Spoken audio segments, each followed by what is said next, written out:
जा आज तू हमरा से काहे मुंह फेड़ा तारा बतावा बतावा। जान अरे आज के बाद तू हमारा मोबाइल पे कबो फोन मत करी जान और ना ही कबो हमसे मिले की कोशिश करी जान। तू का कह तारा आखिर हमार कौन गलती रहे बतावा बतावा कौन गलती बा हमार। अरे कैसे बताई हमारा साथे जवन तू कैले बाड़ू को ना भुलाएल जान। अरे ना हमार तो मजबूरी बा जोन के हम अपना घर वाला लोग के किचन दे गतन बाकी तोहरा तो धोखा नहीं करा।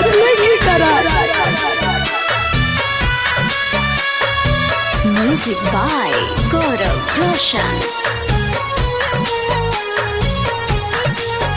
जईबू तो जा सनम तोहरा गईला के गम न बा।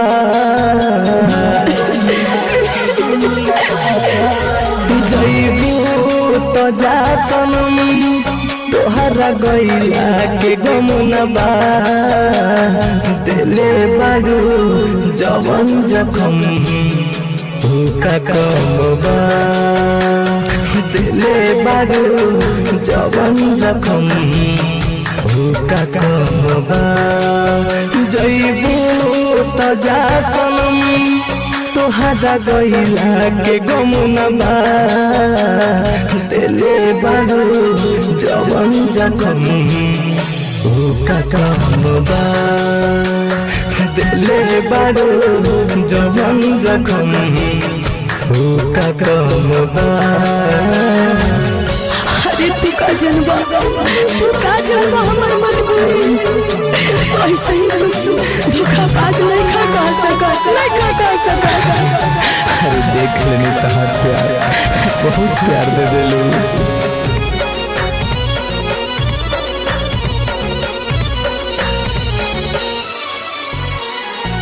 होते बियाह चला जईबू सनम तू तो पियावा के घरे हो।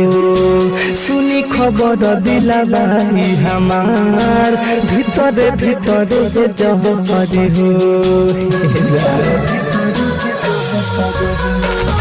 होते बियाह चला जईबू सनम तू तो पियावा के घरे हो।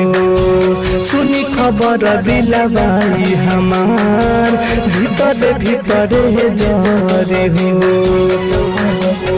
सारा वादा इरादा पहिले वाला न बा। सारा वादा इरादा पहिले वाला न बा। दिले बारू जवन जखम का कम बा। दिले बारू जवन जखम का कम बा। ऐसा मत बोला अब हम उतने प्यार करेंगे जितना करत नहीं। एक बाद हम उतने प्यार करें जितना करता नहीं। भलैया मत हमरा के हम जाता नहीं हम।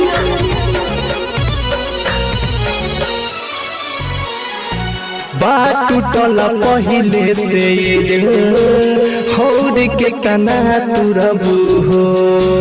हाई याद जब राजा विकास के सुन रो अब सुसुकबू हो। बात टूटल पहिले से हौर के कना तुरबू हो। हाई याद जब प्रकाश राज के सुन रो अब सुसुकबू हो।